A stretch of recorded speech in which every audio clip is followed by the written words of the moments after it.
Mushin was a place that never really slept, especially near the old Anglican cemetery. I arrived before dawn, wrapped in a thick scarf, my heart hammering so loud I thought it would explode. The direction Aunt Felicia gave me led to a crumbling bungalow behind a row of graves. As I stood in front of the door, I felt something brush my cheek, like a cold, invisible hand. I almost turned back, but then the baby shifted inside me again, weak, as if reminding me there was no time left. I knocked. After several seconds, the door creaked open. A woman in a faded wrapper stood there, her eyes sharp and ageless. Her skin was the color of old wood, her hair braided back so tightly her face seemed carved from stone. I know why you have come, she rasped. Enter. I followed her into a narrow corridor lit by lanterns. The walls were lined with calabashes, feathers, and strange symbols drawn in charcoal. A smell of burnt herbs filled the air. She led me into a small chamber and gestured for me to sit on a mat. My belly ached as I lowered myself. I am Iyelode, she said, her voice echoing in the dark.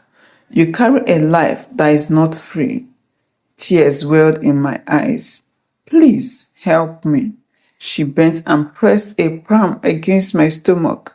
Her hands was warm, but her touch sent a shiver all the way into my bones.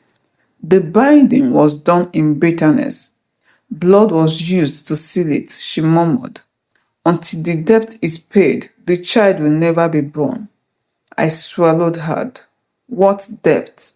The curse demands an offering, a life to replace the one trapped. No, I shook my head, choking on my tears. I can't kill someone. Her gaze didn't waver. Then you and your child will remain in limbo until you both wither. For a moment, the room seemed to tilt. My vision darkened in the edges. Was this my fate? Then she spoke again, softer. There is one other way. I looked up desperately. What? You must find the object used to seal the curse, the clothes soaked in your bathwater, and burn it at midnight at the foot of your mother's grave. That will break the binding without sacrifice. Where will it be? I gasped. Her eyes gleamed. The one who cursed you would never discard it. It is hidden in her house. My heart thumped as hope, real hope, flooded me for the first time in 2 years. I thanked her, clutching my nailed hand, and left before dawn fully broke. That evening, I went back to Ikorodu. Aunt Felicia looked startled when she saw me on her doorstep again. You came back? She whispered.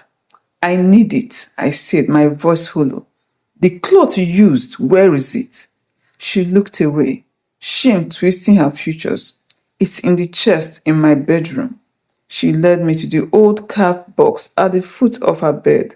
My hand shook as I lifted the lid, and there, folded neatly, was a pale white cloth stained with dark patches. I took it without a word and left. Outside, I called Daniel. Meet me at my mother's grave, I told him. Tonight. Midnight came. The cemetery was silent except for the wind rustling dry grass. I knelt at my mother's grave, Daniel standing behind me holding a lantern.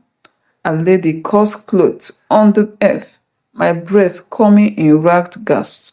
Mother, I whispered, voice breaking. If your spirit can hear me, help me end this. I struck a match and set the cloth alight.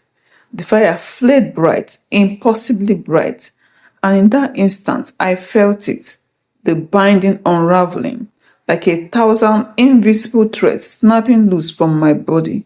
A sound tore itself from my throat, like scream, half sob. My belly clenched in a sharp rolling pain that left me gasping. My baby kicked, once, twice, then settled into a calm, steady rhythm. I knew, without anyone telling me, that the curse was gone.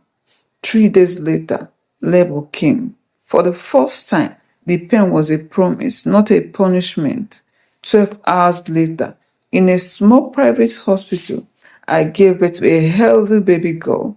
When they placed her in my arms, she looked up at me with wide, searching eyes, as if she too had been waiting for this moment all along. I named her Grace because she was proof that even in darkness, grace could find me. After Grace was born, Aunt Felicia came to see me. She stood at the doorway, her face ashen. I'm sorry, she whispered. I never meant you to go this far.